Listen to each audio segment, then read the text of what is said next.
Bonjour à toutes, bonjour à tous et bienvenue dans l'école du futur. Au programme aujourd'hui, il est curieux et fier de l'être. Jamy Gourmaud, c'est notre influenceur à suivre aujourd'hui dans la rubrique Focus. Il faut évidemment le suivre aussi parce qu'il a une idée derrière la tech. C'est Guillaume Gralet du magazine Le Point. Guillaume, aujourd'hui avec toi, on va parler mobilité du futur. Oui, et puis on va voir qu'on va pouvoir survoler la Terre avec des objets volants plus ou moins identifiés, Marjorie, tout en menant des expériences scientifiques. C'est des trucs assez marrants. Et notre question du jour, c'est pas un ovni, pas du tout, parce qu'on va essayer d'apprendre à coder, oui, et à partir du plus jeune âge. Nos invités ont des solutions. Comment faire de cet apprentissage tech, d'ailleurs, une véritable boussole pour la vie? Est-ce que demain, on sera tous et toutes codeurs? Eh bien, on passe notre code d'abord avec Olivier Laurie. Olivier, vous êtes le tout nouveau directeur général de Magic Makers. Bonjour à vous. Et Amélia Matar, aujourd'hui, je te distribue la casquette, celle d'origine évidemment, fondatrice, cofondatrice même de Coloris avec Perrine Légal. Merci infiniment, Amélia, d'être avec nous aujourd'hui. Mais d'abord, focus. Et si je vous dis c'est pas sorcier, vous me répondez quoi, messieurs, dames? C'est pas sorcier. Oh là, vous n'êtes pas réveillés ce matin. Jamy Gourmaud, merci Olivier, vous avez raison d'ailleurs de me répondre Jamy Gourmaud parce que c'est une des figures évidemment de la vulgarisation scientifique depuis près de 30 ans et c'est notre influenceur à suivre aujourd'hui. Édouard Degnaud s'est amusé à reparcourir son portrait, il vous dit pourquoi il est toujours incontournable. Tout le monde le connaît, il a longtemps été le roi des maquettes et des expériences scientifiques à la télévision. Jamy Gourmaud, le fameux acolyte de Fred dans l'émission C'est pas sorcier, a lancé sa propre chaîne YouTube pendant le premier confinement. Dans la continuité de ce qu'il faisait à la télé, il propose, avec Épicurieux, des vidéos courtes et dynamiques où il répond à des questions de culture générale. Le brouillard, c'est un nuage accroché au sol. Pour que ce nuage se forme, il faut que la température et l'humidité favorisent la condensation de l'air. C'est souvent le cas en automne au moment des premiers froids. La vapeur d'eau présente dans l'air sous forme de gaz se condense lorsque le thermomètre chute. L'eau passe de l'état gazeux à l'état liquide et se présente désormais sous forme de micro-gouttelettes. Avec plus de 900 000 abonnés, Jamy Gourmaud renouvelle la formule qui a fait de lui la star des laboratoires sur France 3. Dans le même ton, et toujours aussi ludique, il s'essaye désormais à la cuisine tout en racontant l'histoire des plats les plus célèbres. Allez, direction la cuisine. Avec le temps, la recette du hamburger a évolué. Le pain brioché est toujours là, mais la viande de bœuf hachée, pas toujours. On peut y trouver du poulet, du poisson. En Suède, sur la petite île de Vaxholm, j'en ai même mangé un avec du hareng. Présent désormais sur YouTube, Jamy continue de partager ses connaissances avec de nouvelles générations. Et Guillaume Gralet, évidemment, tu vas nous le dire aujourd'hui. Tu as toujours rêvé d'être Jamy Gourmaud quelque part? Bah ouais, j'adore. Et puis en fait, c'est l'idole de mes filles. Donc je suis un peu jaloux, mais je le trouve super. Et puis j'adore. Enfin, je découvre plein de choses parce qu'il y a la physique, les états solides, liquides, c'est encore énormément de mystère pour moi. Et puis on est tous des grands enfants, parce qu'on apprend toujours quelque chose, évidemment, avec Jamy. Tout de suite, est-ce que vous avez le code? Parce que si vous ne l'avez pas, pas de panique, les EdTech avec nous aujourd'hui ont forcément des solutions. Et pour cette question du jour, Olivier Laurie, DG de Magic Makers, et Amélia Matar, cofondatrice de Coloris, cette fois-ci, évidemment, sont à nos côtés. Apprendre à coder, d'ailleurs, pour vous, ça veut dire quoi aujourd'hui? C'est un super pouvoir qui permet de mieux décoder le monde qui nous entoure, par exemple, Olivier? Moi, en fait, je pense qu'on ne peut pas travailler faire exercer n'importe quel métier si on ne comprend pas au minimum les technologies qu'ils sous-tendent. Et comme aujourd'hui, il existe quasiment plus de métiers qui ne fassent pas appel à un moment donné au numérique, si on ne comprend pas un minimum de quoi on parle, on ne peut pas exercer son métier correctement. Oui, Amélia, tu dirais que c'est la culture générale du XXIe siècle, le code? Oui, absolument. Aujourd'hui, on apprend le français, mais tous demain, on ne devient pas journaliste ou écrivain. Tous demain, les enfants ne seront pas développeurs, mais je pense que c'est hyper important qu'ils aient effectivement ce bagage de connaissances qui aujourd'hui façonne complètement notre société, nos modes de vie, nos travaux. Et Guillaume, on le voit, on le répète assez souvent, d'ailleurs, notamment dans l'école du futur, on est OK, consommateurs et consommatrices du numérique, mais aussi citoyens et citoyennes. comprendre le code, c'est une info supplémentaire pour mieux décoder cette mission aussi, ce rôle de citoyen. C'est-à-dire qu'on est moins victime en fait, du numérique. En tout cas, on a des armes pour devenir acteur, pour ouvrir le capot littéralement, comprendre comment une machine fonctionne et arrêter d'être un simple consommateur. C'est ça que je trouve vraiment bien. Peut-être influer d'ailleurs, parce qu'on le voit à l'heure des big tech, certains comportements, certains logiciels, certains algorithmes qui vont régir notre quotidien, reprendre le contrôle en réalité. Alors Olivier, on va continuer à filer la métaphore avec vous, celle des super pouvoirs évidemment, parce que Magic Makers, ce sont des ateliers, des stages d'ailleurs pour les 7-18 ans. L'objectif, c'est d'apprendre à coder dans tous les langages, en Python, en HTML, en C++. C'est pas du prêt-à-porter pour autant de l'apprentissage du code. Au contraire, la clé, c'est des pédagogies adaptées à chaque âge. En tout cas, c'est la méthode que vous prenez. Comment est-ce qu'on apprend à 7 ans? Comment est-ce qu'on apprend à 18 ans ces questions de codage informatique? C'est quoi la clé de la méthode Magic Makers? La clé de la méthode Magic Makers, c'est fonction de l'âge de l'enfant, de ses intérêts ou pas, d'être capable de lui faire découvrir les basiques, encore une fois, du numérique. Alors quand on dit le numérique, c'est extrêmement large. Il y en a qui veulent coder, il y en a qui veulent s'intéresser à l'intelligence artificielle. Il y a des goûts et des couleurs pour tout le monde, mais en tous les cas, c'est mettre un marchepied à chaque enfant pour le faire entrer par une porte possible sur le monde du numérique, fonction de son âge, et lui donner envie d'en savoir plus avec les années. Et j'imagine être très pragmatique aussi, parce que quand je me baladais sur le site de Magic Maker, je voyais qu'on pouvait programmer un robot Lego. J'imagine que ça s'adapte plus pour des 7-8 ans, ce type d'activité-là. On peut concevoir un objet connecté ou un jeu vidéo, une appli, un site web. Il y a beaucoup finalement de destinations possibles pour que ce code soit effectif sur un objet ou sur un service numérique. En tout cas, on débute toujours avec Scratch, qui est ce fameux petit chat mis au point notamment par le MIT pour apprendre à programmer, pour débuter en tout cas. C'est sûr que Scratch est facile. Enfin, on peut débuter encore plus tôt avec avec Coloré, voilà. On va le voir dans une seconde. Mais à partir du moment où on a envie de rentrer sur un ordinateur, c'est sûr que Scratch, avec sa fonctionnalité drag and drop, fait que c'est extrêmement facile comme marchepied quand on est petit, enfin petit jusqu'au collège en gros, et permet de comprendre en tous les cas les basiques. Je pense qu'à chaque fois, il y a le quoi et le comment. Ouais. Le quoi, c'est de l'algorithmie, et le comment, c'est comment on est capable de faire les choses, plus ou moins complexes. Et c'est vrai que Scratch est un outil qui est très simple d'utilisation, donc ça permet bien aux enfants de comprendre de quoi on parle. Amélia? Oui, absolument. Et alors nous, effectivement, on a une approche qui est 100% déconnectée, mais ce qu'on préconise, c'est qu'en grandissant, l'enfant se confronte réellement à l'outil. Et Scratch, c'est une entrée en matière fantastique pour l'enfant. Et Scratch, c'est ce chat justement que je t'ai vu souvent manipuler, Guillaume Gralet, pour justement apprendre à coder, notamment avec tes filles. Magic Makers, moi ce que j'aime, c'est que dans ce nom, il y a Makers, comme les aînés justement de ces enfants, des bidouilleurs avec un grand B. Le code, c'est avant tout de la débrouille? Non, pas que. Il y a quand même un minimum de guidelines à suivre.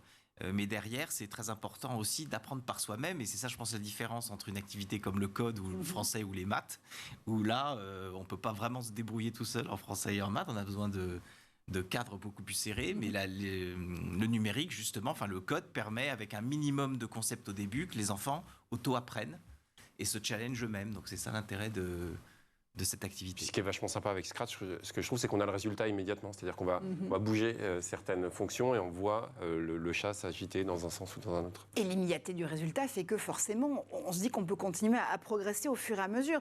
Alors Olivier, je le rappelais, vous êtes le tout nouveau directeur général de Magic Makers, mais Magic Makers a été créé en 2014. Depuis, vous avez formé près de 20 000 enfants, justement, quel que soit leur âge, 7-18 ans, on rappelle cette échelle-là. Combien de temps il faut à ces enfants, à ces adolescents pour pouvoir maîtriser une langue de code informatique ? Alors, c'est pas vraiment la problématique aujourd'hui de maîtriser, c'est leur donner envie. Ouais. Il y en a qui vont s'arrêter tout de suite, et puis il y en a qui vont progresser. Et par exemple, on était l'autre jour avec des responsables de l'Epitech qui nous disaient que dans leur classe, les meilleurs élèves avaient fait tous des stages chez Magic Makers. Donc c'est bien des enfants qui ont commencé par un premier stage, ça leur a donné envie, et ensuite ils ont progressé chez nous. Et derrière, ils en ont fait leur études post-bac. Et ça, c'est enthousiasmant, Amélia et Guillaume, évidemment, parce que quand on entend qu'on a pu prendre goût au numérique par des ateliers de sensibilisation, par l'envie de pouvoir faire progresser Scratch dans sa page de programmation et dans son code, mais pour ensuite pouvoir imaginer cette carrière, cette orientation professionnelle numérique. Ça nous donne beaucoup d'espoir, j'imagine. Bah oui, d'autant plus quand on connaît les chiffres de déficit d'emploi des métiers ingénieurs du marché, on se dit que quand même là, on a une solution très concrète et très efficiente qui est d'aller voir effectivement proposer aux enfants dès le plus jeune âge de planter le plus de graines possible et d'espérer qu'il y en ait beaucoup qui germent. Et pour justement planter ces graines, on vous retrouve où exactement Magic Makers ? En physique, j'imagine, en présentiel, à Paris, à Bordeaux, je crois, en distanciel aussi ? Oui, alors c'est à l'occasion du Covid où Magic Makers a pris le tournant du distanciel et aujourd'hui c'est un tiers de l'activité qui est réalisée en distanciel. Et pour le reste, on est dans beaucoup d'écoles partenaires en termes d'activités périscolaires ou scolaires, donc Paris, Bordeaux, Rennes, Nantes, et puis on va continuer à se déployer sur toute la France. Amélia, je le rappelais, tu es évidemment une de nos chroniqueuses dans l'École du Futur, mais tu es surtout la cofondatrice avec Perrine Logel de Coloris. C'est la méthode que vous avez toutes les deux mise au point pour apprendre le code sans écran, tu le rappelais, pour les 3-6 ans. Et j'aime la phrase que tu cites notamment sur le site de Coloris, pour des enfants éclairés dans un monde toujours plus technologique. L'idée de départ de Coloris, elle est née comment ? Alors l'idée de départ, elle vient du constat que les enfants, dès le plus jeune âge, sont eux aussi confrontés à l'outil numérique. Ils sont entourés de numérique à l'école, à la maison, dans la rue, mais que finalement, il y a assez peu de support pédagogique pour les accompagner, pour leur permettre de comprendre, de prendre de la distance. Et donc voilà, l'idée, c'était vraiment de créer ces supports pédagogiques de manière à ce que même les jeunes enfants puissent devenir des citoyens éclairés. Ça veut dire qu'ils peuvent aussi mettre les mains dans le cambouis de cette logique, déjà, du code. Pas besoin forcément d'écran pour pouvoir le faire. Tu es venu avec énormément d'outils, justement. On a très envie, je sais que Guillaume veut absolument réussir à faire une page de coloré avec ce petit robot. Ça fonctionne comment ? Alors, toute l'approche, elle repose sur un conte, parce qu'on sait que les jeunes enfants sont friands de narration. Enfin, voilà, toutes les personnes qui fréquentent des jeunes enfants voient à quel point ils sont dans la lecture, ils ont besoin de lire et relire les mêmes histoires. Donc, on a eu envie de leur proposer une narration qui permet dès 3 ans d'appréhender les concepts informatiques comme l'algorithme, le système binaire, la logique booléenne, jusqu'à l'intelligence artificielle. Et ils vont suivre un petit garçon, une petite fille qui vont donc du coup découvrir tous ces concepts de manière très simplifiée et mise à la portée du tout petit. Et ensuite, à partir de chaque chapitre, on va leur proposer de manipuler chacun des concepts. Donc par exemple, avec Code ton dessin, ils vont pouvoir coder un dessin à la façon d'un algorithme. Donc par exemple, deux grosses, et voilà, on parlait du drag and drop de Strat, on est vraiment dans cette idée aussi, deux grosses fleurs violettes, voilà, donc l'enfant écrit l'algorithme et ensuite l'exécute, je ne sais pas si on voit bien, parfait, sur une feuille à la façon d'un dessin. Donc voilà, aujourd'hui on a une 50aine d'activités qui permettent vraiment de mettre les mains dans le cambouis comme tu le disais. Et on va revenir dans le détail dans la deuxième partie de cette émission, mais je voudrais d'abord revenir aux statistiques de Magic Makers avec vous, Olivier, parce que vous affichez, c'est important, 94% de satisfaction des parents. Ces parents, justement, est-ce que c'est la clé, là aussi, du succès ? Le fait de se dire qu'ils vous confient leurs enfants pour s'initier au code, d'avoir envie, comme vous le disiez tout à l'heure. C'est important aussi d'expliquer aux parents quelle va être votre méthodologie chez Magic Makers ? Alors, c'est sûr, parce que...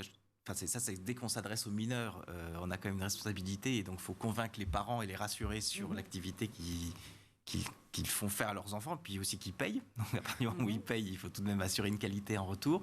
Et oui, donc on est très vigilant sur le retour qualité et toutes ces questionnaires de satisfaction.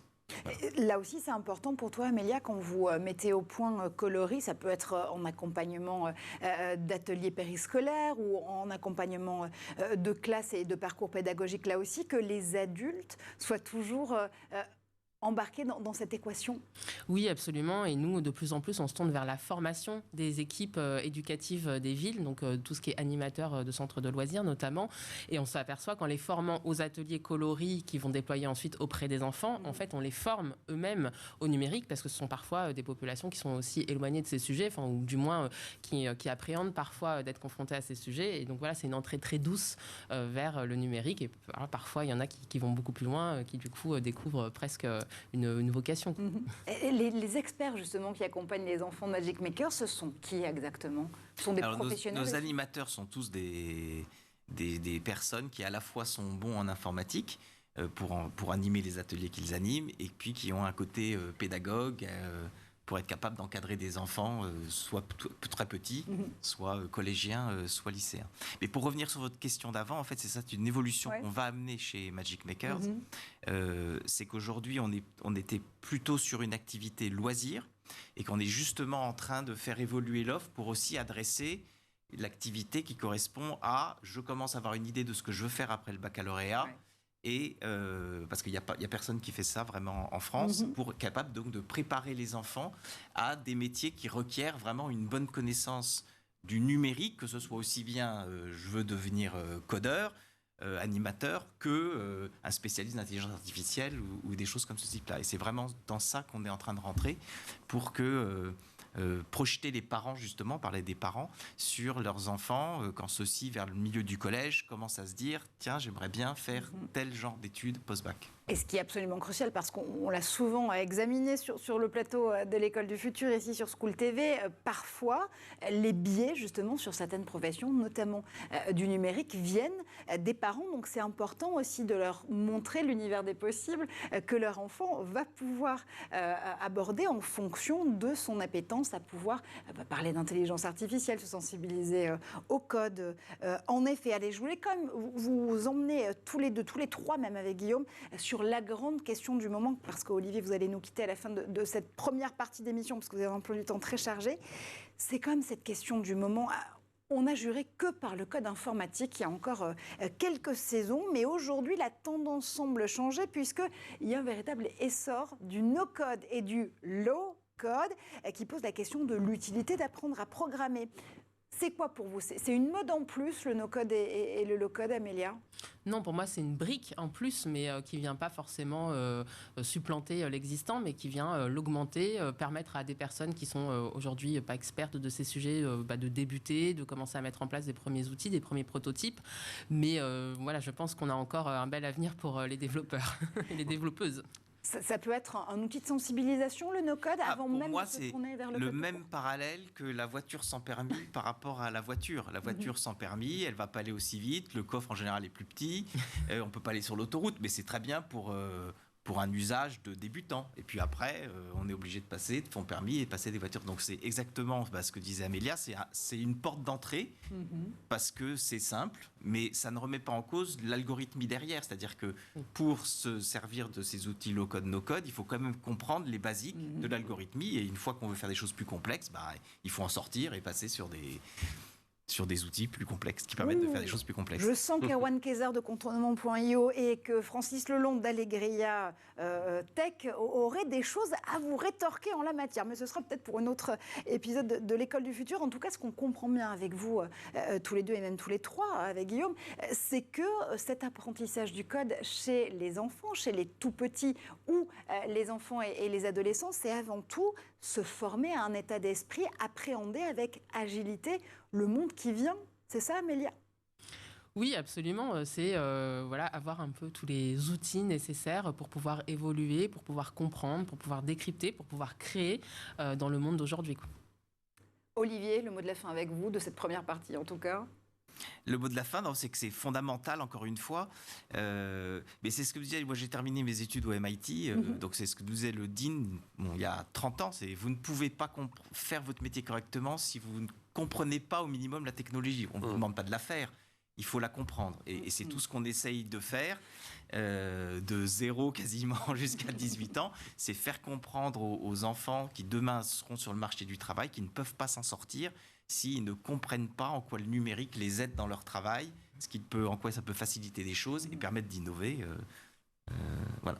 Résumé parfait de cette première partie. Merci infiniment, Olivier. On vous laisse repartir vers vos activités. Nous, tout de suite, on se tourne du côté du Zap et des images rassemblées par Cheryl Jessica Isenge.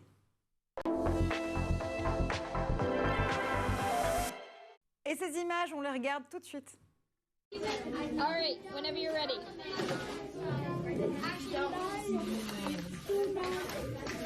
Now you want to work. Now you want to work. Oh, do you want to know the time? What? 4.746. We would have won. No.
le plateau de l'École du Futur, bien sûr, toujours en compagnie d'Amélia Matar, cofondatrice de Coloris aujourd'hui pour nous.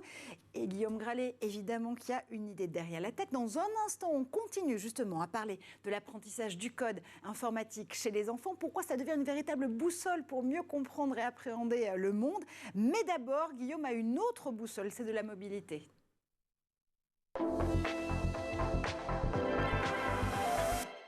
Mobilité avec toi, je le disais aujourd'hui Guillaume, mais on va partir dans les airs parce que tu vas nous parler de cette mobilité volante. On commence une première expérience avec Zefalto. C'est quoi exactement? Alors Zefalto, c'est le nom d'une société qui est basée dans l'Hérault et qui a mis au point Céleste. Alors il faut imaginer un objet volant un tout petit peu surprenant, non identifié encore, qui va ressembler à un ballon, une montgolfière, et qui va nous proposer un voyage dans la stratosphère à partir de 2024. Il faudra attendre un tout petit peu, mais on va pouvoir s'envoler jusqu'à 25 km. Le projet est soutenu par l'Agence spatiale européenne, par le CNES, le Centre national d'études spatiales, ou encore Thales Alenia Space. Et ce que je trouve très intéressant, c'est que non seulement on va avoir face à soi des paysages féeriques, mais on va pouvoir également observer la courbure de la Terre, l'évolution de l'Arctique ou encore de la forêt tropicale. On va réaliser surtout à quel point notre planète est belle et mérite d'être protégée. Et on voyait Céleste à l'image il y a encore un instant, c'est absolument magnifique. Il y a un défi véritablement scientifique que Zefalto essaie de résoudre, mais c'est aussi une démarche poétique. Oui, alors pour cela, il faut écouter, c'est ce qu'a fait Patrick Bonaza pour Le Point, Vincent Faré d'Astis, qui est à l'origine de cette aventure. Il dit « Nous abordons l'espace comme un voilier qui fend les océans. Nous sommes dans la contemplation, la poésie. Notre ballon ne laisse aucune trace, aucune empreinte. En réalité, cet entrepreneur, qui est descendant d'une vieille lignée languedocienne, a fait l'ENAC, cette école réputée pour les métiers de l'aviation. Son père a été pilote de chasse, sa mère fréquentait les aéroclubs, et il a un rêve qu'il veut conjuguer avec de l'esprit pratique. L'ENAC, c'est quoi? C'est l'ENA de l'aviation, si je comprends. C'est un peu ça. Voilà. Alors concrètement, qu'est-ce que Céleste va réussir à résoudre pour nous? Alors en réalité, cette embarcation, il faut imaginer qu'elle comporte une nacelle pressurisée dans laquelle vont prendre place les voyageurs. Et cette nacelle va être surmontée d'un ballon porteur qui est haut de 140 mètres, large de 40 mètres. On est vraiment dans des objets volants assez conséquents. Ce ballon est rempli d'hélium et d'hydrogène. Et il y a également un autre ballon d'air qui va permettre de réguler l'altitude, parce qu'il faut bien sûr éviter les avions qui, eux, vont voler. Il vaut mieux éviter les avions. Sinon, la poésie perd tout son sens. Oui, tout de suite, c'est moins poétique. C'est moins poétique. Ils peuvent voler autour de 10 000 mètres d'altitude. Ce qui est intéressant, c'est qu'on va s'appuyer sur le vent, sur le soleil, et des batteries électriques pourront prendre le relais. Alors, il n'y a pas que Zefalto, justement, qui essaie de résoudre ces questions-là. Il y a aussi une autre société qui s'appelle Flying Well. C'est encore plus poétique, si j'ose dire. Elle a mis au point un ballon. Là aussi, une structure rigide. On s'approche plus des ballons dirigeables cette fois-ci. Oui, c'est ça. C'est exactement ça. C'est ce qu'on appelle un aéronef. Alors, avec un nom pour cet autre projet français qui fait une allusion aux baleines volantes, qui lui aussi prévoit de s'envoler en 2024. On pourrait dire que c'est une péniche du ciel moderne de 200 mètres de long, 50 mètres de diamètre, qui sera là aussi remplie d'hélium non pressurisé, et sa propulsion sera également hybride, c'est-à-dire qu'il s'appuiera parfois sur de l'énergie électrique. À l'origine, la société a été créée, là aussi c'est pour une observation scientifique, pour permettre à l'ONF, vous savez l'organisme français qui surveille l'état de nos forêts, eh bien, d'agrandir sa zone d'observation, mais ça va être également possible à l'avenir de porter des charges volumineuses. C'est ça que je trouve très intéressant. Et ces derniers jours, on a vu un projet très intéressant qui a été lancé par une société française, Ingerap, et Siemens Smart Infrastructure, une entreprise allemande, autour de ce projet français, de créer un hôpital mobile. On aurait, à travers cette embarcation volante, la possibilité de déplacer un dispensaire pour le déposer dans des endroits quelques jours, quelques semaines, dans des endroits retirés, éloignés des conditions habituelles d'accès à ces équipements. Et ça, je trouve ça extrêmement prometteur. Il y a encore beaucoup de défis technologiques, scientifiques à relever. mais ça nous fait voyager et ça nous donne envie d'en savoir plus sur notre planète. Notamment, on imagine l'attraction du poids pour pouvoir supporter ces dispensaires volants, mais ça fait penser à une autre initiative qui existe depuis des années en Australie qui s'appelle Flying Doctors. Cette fois-ci, on ne fait pas voler des grandes baleines et des montgolfières, mais on fait voler des docteurs pour pouvoir justement amener du personnel médical dans des zones reculées, quasiment désertiques en Australie. On peut aussi penser à tout ce qui est mis en place, notamment sur des drones, livreurs de médicaments ou livreurs de sang. On a beaucoup parlé, Guillaume, toi et moi, dans d'autres émissions et sur d'autres antennes. Mais c'est vrai que cette mobilité par les airs, elle ouvre un infini champ de possibles. Oui, alors ce projet, Marjorie, qu'on aimait bien tous les deux, ça s'appelait Zipline, qui a été initié par une entreprise américaine, mais surtout déployée au Rwanda, et qui permet toujours, parce que ça fonctionne toujours, de transporter des poches de sang ou des médicaments d'urgence grâce à un drone dans des endroits reculés d'Afrique. Et ça a notamment beaucoup fonctionné pendant les premiers confinements du printemps 2020. Nous, on continue à parler de code informatique. Comment est-ce que justement apprendre à coder, ça crée finalement une boussole pour la vie, un véritable GPS qui va nous suivre pendant toute notre carrière? Eh bien, on en parle avec Amélia Matar dans ses fonctions de cofondatrice de Coloris tout de suite.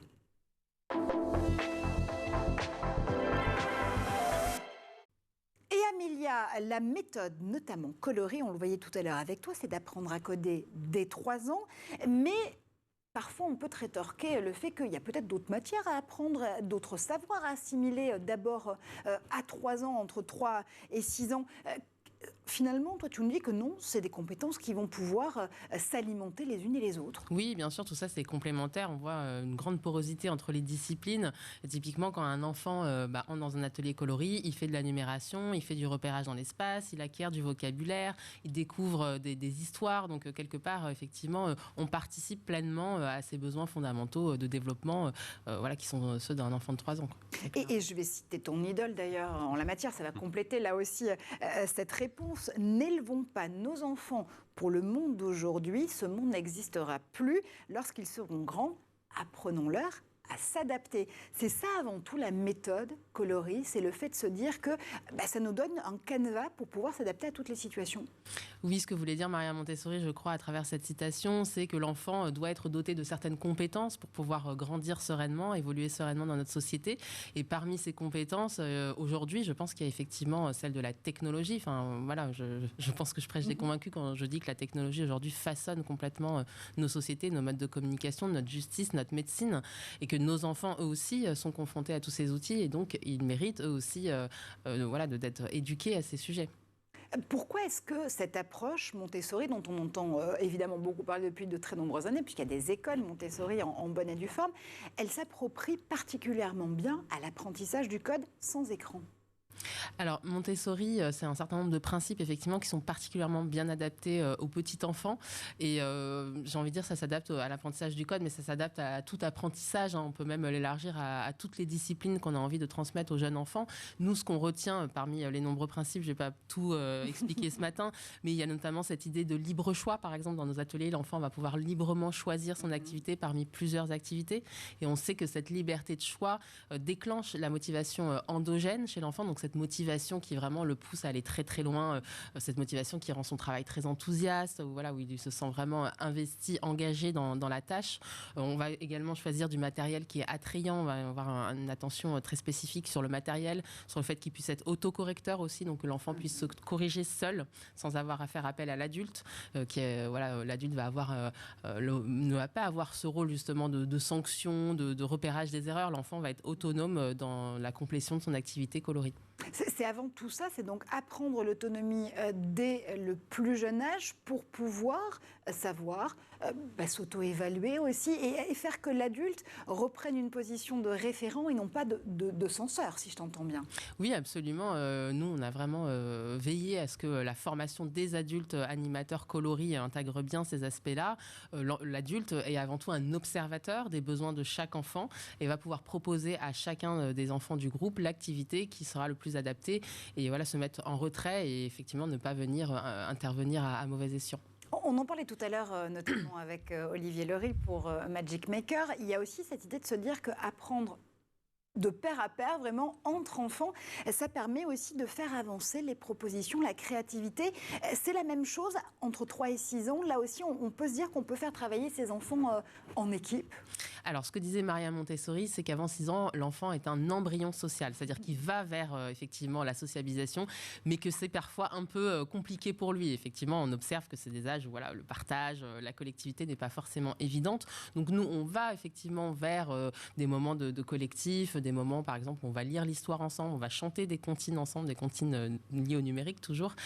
Mais il y a quand même beaucoup de nos activités qui restent des activités individuelles parce que ça répond voilà, aux besoins de développement de l'enfant de cet âge-là.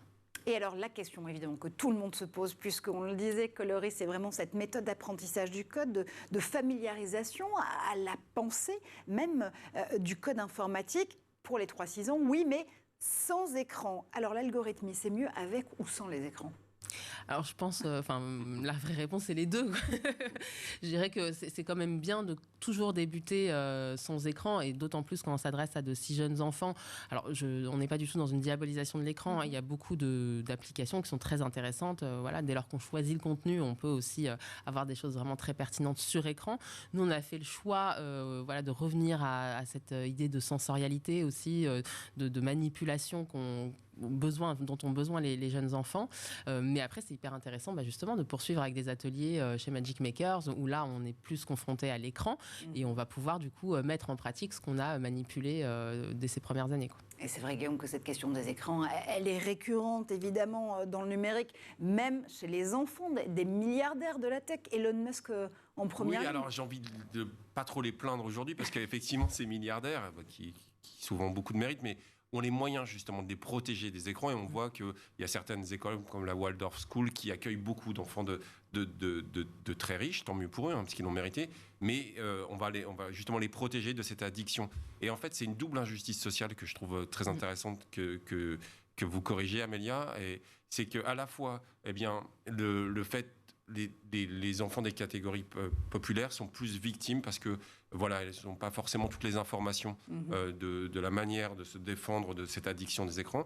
Et en fait, ce que je trouve très intéressant, ce que vous avez dit tout à l'heure avec Marjorie, c'est que comme on s'adresse à des métiers nouveaux qui changent sans cesse, on n'a pas forcément d'un bagage culturel, des codes, mais pas les mêmes codes cette fois-ci, des codes sociaux, qui permettent d'appréhender ces métiers. Et là, tout le monde a ses chances dans ces métiers du numérique dont vous donnez un avant-goût en réalité. Oui, absolument. Et c'est très juste ce que vous dites. Aujourd'hui, on observe des usages très contrastés selon les catégories socio-professionnelles. Enfin, nous, voilà, on a des remontées du terrain qui interpellent véritablement. Et le choix qu'on a fait de modèle économique, c'est de pouvoir travailler avec les collectivités locales. Donc aujourd'hui, on travaille avec une 50aine de villes en France. Et ça nous permet d'aller effectivement là où sont les enfants, peu importe leur origine sociale, peu importe leur territoire aussi, parce qu'on parle souvent de catégories socio-professionnelles et de quartiers populaires, mais il y a aussi ces quartiers ruraux, enfin ces zones rurales qui sont parfois dépourvues aussi de ces apprentissages. Et voilà, Coloris, par la formation des équipes des villes, on arrive à aller partout. Ouais, l'idée, c'est de les chercher, ces futurs. Alors, pépites du code, c'est une chose, mais en tout cas, ces enfants qui ont besoin d'être sensibilisés à l'apprentissage numérique où qu'ils se trouvent. Et c'est notamment l'objet d'un partenariat que vous avez noué aux côtés de Magic Makers, justement, avec Espérance Banlieue. Espérance Banlieue, c'est cette association qui est présente dans 17 quartiers prioritaires en France, qui privilégie là aussi des approches pédagogiques qu'on n'aurait pas forcément la chance de voir ailleurs. On va aller chercher un petit peu de Montessori, en effet. On va aussi se dire que 15 élèves par classe, c'est un chiffre magique pour pouvoir mieux mettre au point, mettre à jour ses talents, expérimenter de meilleures méthodes d'apprentissage, des pédagogies alternatives. Pourquoi est-ce que vous avez eu envie de vous engager aux côtés d'Espérance Banlieue, Amélia ?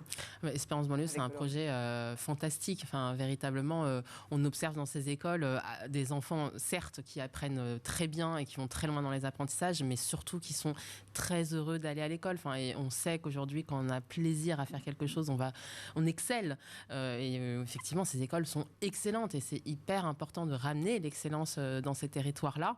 Donc voilà, nous, c'est un grand honneur de pouvoir travailler avec cette organisation. Guillaume ?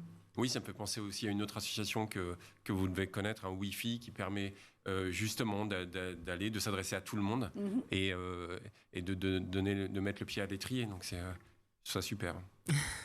Oui, fille, évidemment, avec 2 L, E, S à la fin. Alors, Coloris, on le disait tout à l'heure, est aussi disponible à l'école, Amélia, dans les centres de loisirs, dans les ateliers périscolaires. Tu nous parlais de cette envie de plus en plus développer ces relations avec notamment les villes aussi, qui peuvent accueillir des ateliers Coloris.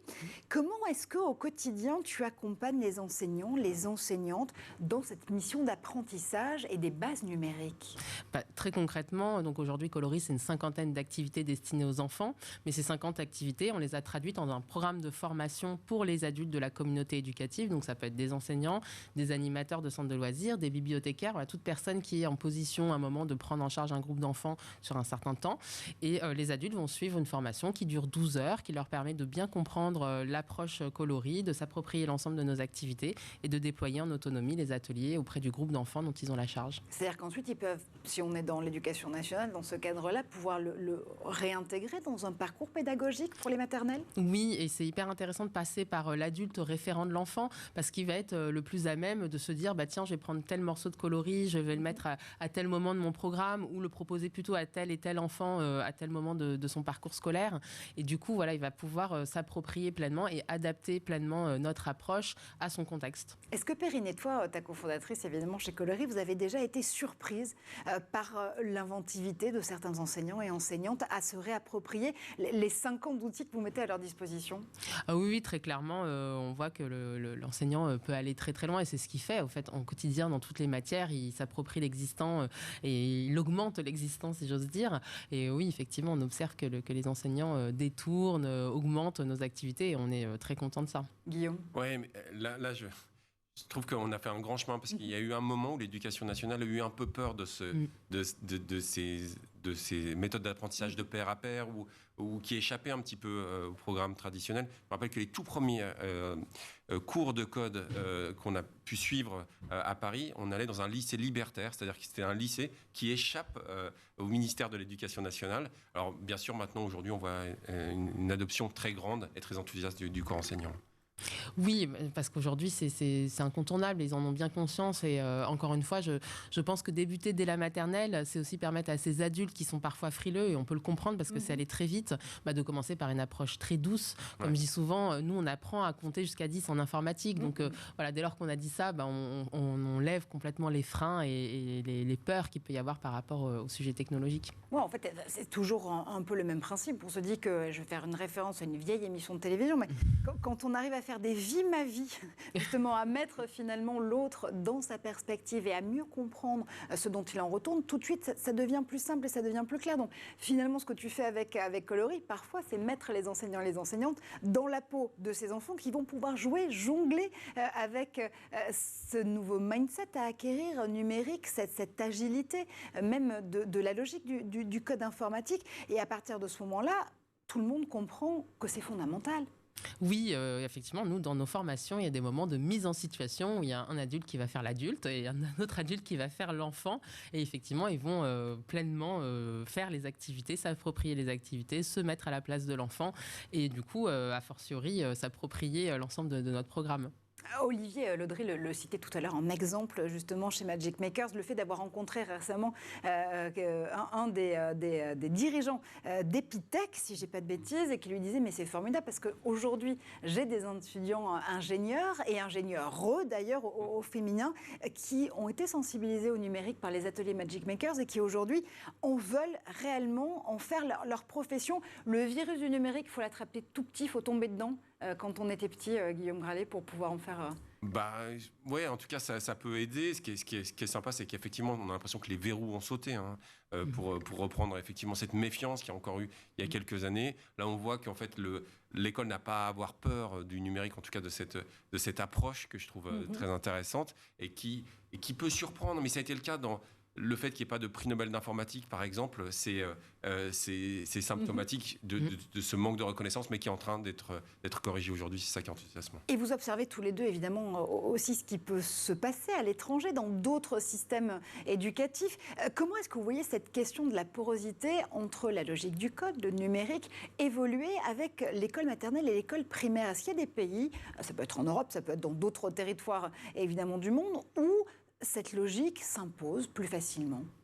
Alors récemment, j'ai eu le plaisir de visiter le canton de Vaud en Suisse et je me suis aperçue qu'effectivement, ils sont allés très très loin dans la conception d'un programme informatique connecté et déconnecté pour les 4-8 ans avec à la fois un grand nombre d'activités destinées aux enfants, mais aussi un programme de formation très dense pour les adultes. Il me semble que c'est 25 heures de formation pour les adultes, donc ils vont très très loin avec toute une partie effectivement programmation, culture numérique, mais aussi bien-être numérique.